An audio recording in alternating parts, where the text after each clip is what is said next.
When I was a kid, I learned of One Piece in the same way that I learned of most cartoons at the time, because it just so happened to show up on TV on Cartoon Network one day.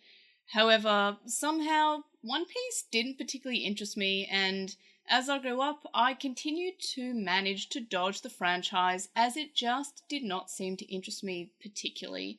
Despite the fact that I was completely interested in other shonen anime from around that time, such as Pokemon and of course Digimon, and these were fairly popular at the school that I was attending at the time too. Pokemon and Digimon were huge, everyone knew of the anime, everyone played the card game, everyone played the video games, and Digimon was also fairly popular as well, with people loving both the anime and the virtual pets, and of course from time to time would enjoy the Digimon video games. So it wasn't like people didn't talk about anime. People definitely spoke about anime when I was growing up. It's just that somehow everyone that I was around didn't seem to talk about One Piece, so when I learnt of its existence, I kind of looked at it and was like, oh, no one else is talking about this, I'm a child, I kind of only want to talk about what people are watching and actually talking about, so I kind of just skipped it, and it didn't really interest me, and continued to not really interest me, because I was like, oh, it looks silly, it's just about a show about pirates, I'm not that interested in pirates, I'll just watch my Pokemon and Digimon, thank you very much. However, between the Tamagotchi crossovers in the past year and the Netflix live-action show releasing, I finally found myself unable to continue to avoid the series.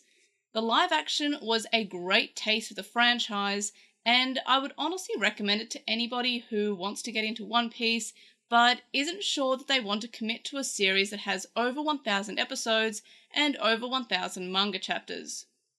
One gripe, and this is probably why I personally avoided the One Piece franchise when I was a little bit older and I was like kind of venturing into watching more anime, I kind of had this as a huge gripe that I attributed to why I skipped on the franchise for so long. And this is a gripe that I know a lot of people have had with the series, and it's something that I feel like I'm not alone in this being a gripe that originally stopped them from watching. And that's the fact that there's a lot of fan service, especially around one of the main characters, which is Nami. And there's just a lot of fan service about that particular character and about a lot of women in general. However, upon getting into the franchise, I learned that there's kind of more like equal opportunity fan service going on, and my reactions regarding various specific characters would mean that I would be hypocritical of me to complain about any fan service. So the fan service, it's not that bad because everybody gets a little bit of fan service. It's not just Nami. When I was not into the franchise, I just thought it was just Nami. I thought that Nami's entire existence was just she is fan service, that's her character. And I was happily proven wrong. She's got a lot of depth to her character. In fact, all of the characters have a lot of depth. Nami in particular has a lot of a character. I was worried that she'd just be, and she's the girl. She has boobies. Yay, we like boobies. So I thought that was her character. I was wrong. Very, very thankful that I was wrong there. There's a lot of the franchise has a lot of fan service, but it's not limited to Nami. It's not just the only thing that Nami exists for, and the men are also really great too.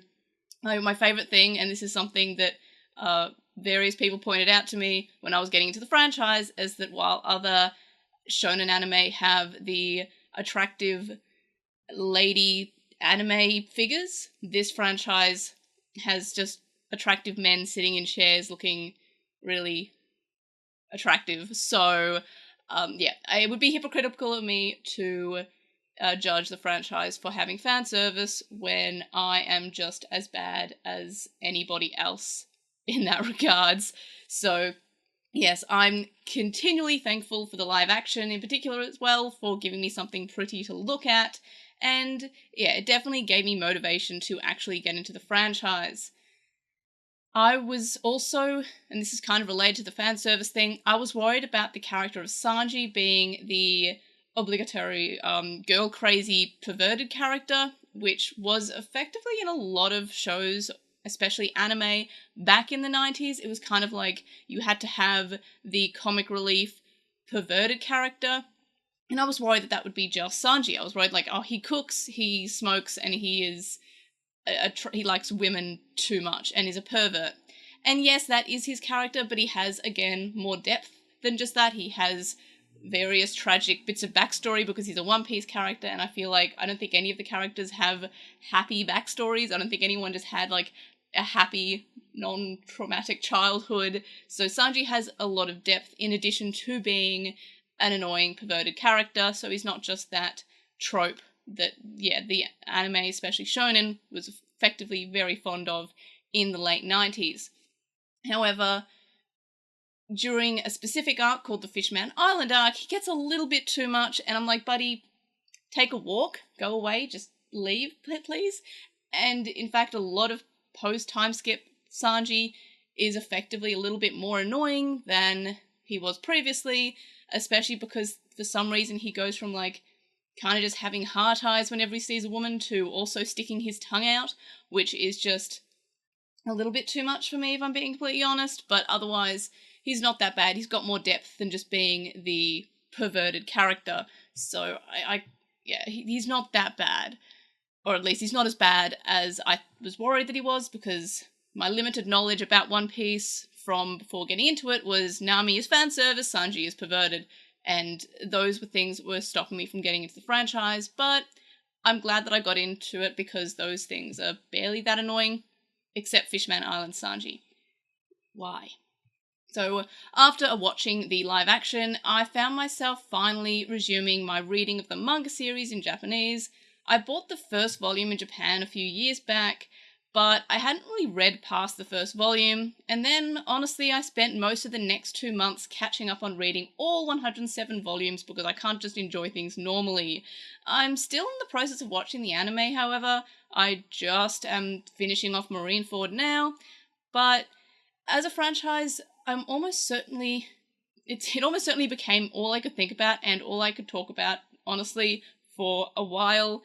And even on my primarily Digimon-focused social media accounts and podcasts, I found myself talking about One Piece, because again, I can't just enjoy things normally, I have to really, really like them.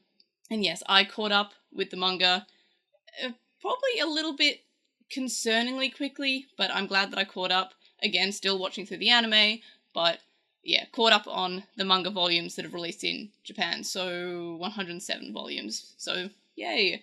And then, in terms of the characters, as I mentioned earlier, all the main characters seem to have really heart-wrenching backstories, and One Piece seems to make me either burst into tears or burst into laughter, and there doesn't seem to be much of an in-between, honestly. And again, I'm kind of a little bit mad at myself for being so late to get into the franchise and not picking it up earlier. And honestly, it has made me cry far more than any other shonen has previously, probably more so than any other anime has. Maybe Clannad made me cry more? Maybe. But One Piece definitely tends to just make me sob for various reasons. It's a very emotional series, considering how silly I thought it was when I first found out about the franchise when I was a kid. I thought that it was just a silly pirate thing, that guy stretches, it's just a wacky comedy, I guess. I thought that's what it was. And yes, it does have very funny moments. It does have a lot of really, like, heart-wrenching and upsetting moments, so it is a lot more emotional than just, it's a silly cartoon with a silly man who stretches and wears a hat and he's going to be king of the pirates, because that's what I thought that it was going to be. And no, it's a lot more emotional than that, which is, big fan of that as well. I also started planning this video, and essentially, like, ages ago when I first got into it, I essentially had to scrap the entire script for it because I caught up so fast. I had originally wanted to go over the characters that had been introduced and my thoughts on the series so far, and when I first started writing this script back in, I think it was October, maybe, I was only up to Alabasta, and I've had to rewrite that script about 4 or 5 times now, because I just blasted through the series too fast for me to actually fully put out a video, I was like, okay, I guess I'm just going to do this at some point rather than, just stop myself from reading for a day or something and just do a video instead. So hopefully this video wasn't too much of a mishmash of ideas and thoughts.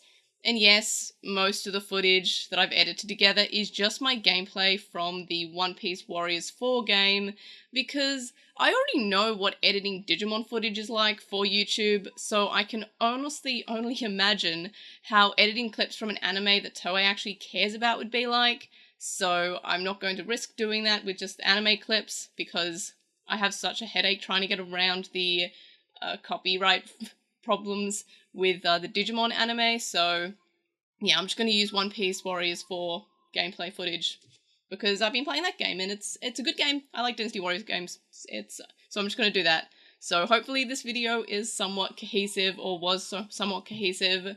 So other than the anime, manga, and live action, as I just mentioned, I've played various One Piece games.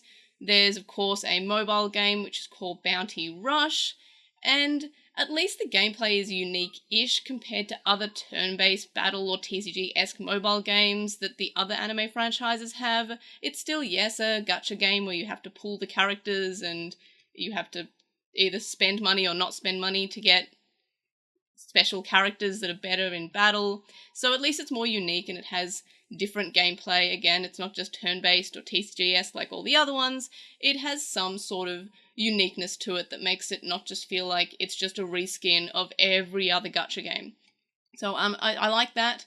Of course, yes, it's a gacha game. You have to typically spend money on it. I haven't, because I spent too much money on this franchise already, and I'm only just like a few months into it, so I've got to pace myself there. And then, of course, there's the aforementioned One Piece Pirate Warriors 4, and it's pretty fun if you like the other Dynasty Warriors games. The Switch version has a lot of loading screens that take a long time, however, but it's fun enough to play, and I can play as Mihawk and Crocodile, so I'm fairly happy that I can do that. So yes, I absolutely love this series now, and the speed in which I caught up is just a testament of that. So if you're sleeping on it because of its length, it's definitely worth to give it a shot. Honestly, I recommend starting it the way that I did with the live action, because the live action is only 8 episodes long, so it's a pretty easy watch and a pretty decent preview of the franchise.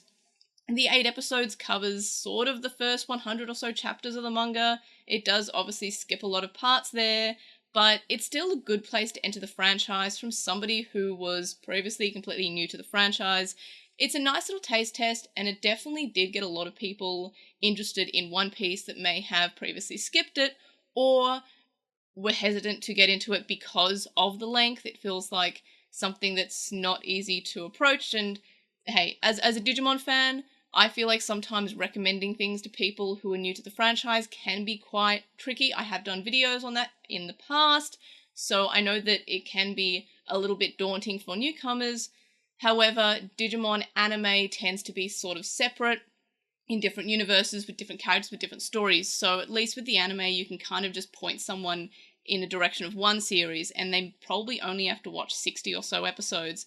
With One Piece, if you want to get someone into the anime, you have to watch over 1,000 episodes at this point, and there is filler that you can skip. I didn't. I actually enjoy the filler, or I have been enjoying the filler so far, and there's not that much filler if I'm being completely honest, considering the sheer amount of episodes. It's not got that much filler.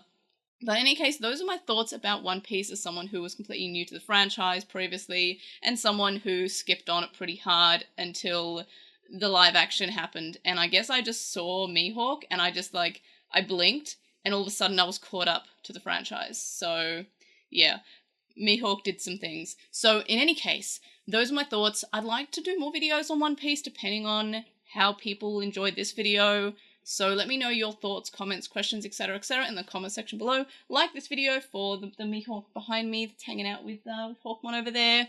And subscribe if you haven't already. And if you have subscribed, tell your friends, tell your neighbors, tell your enemies. And of course, I'll see you in the next video. Bye!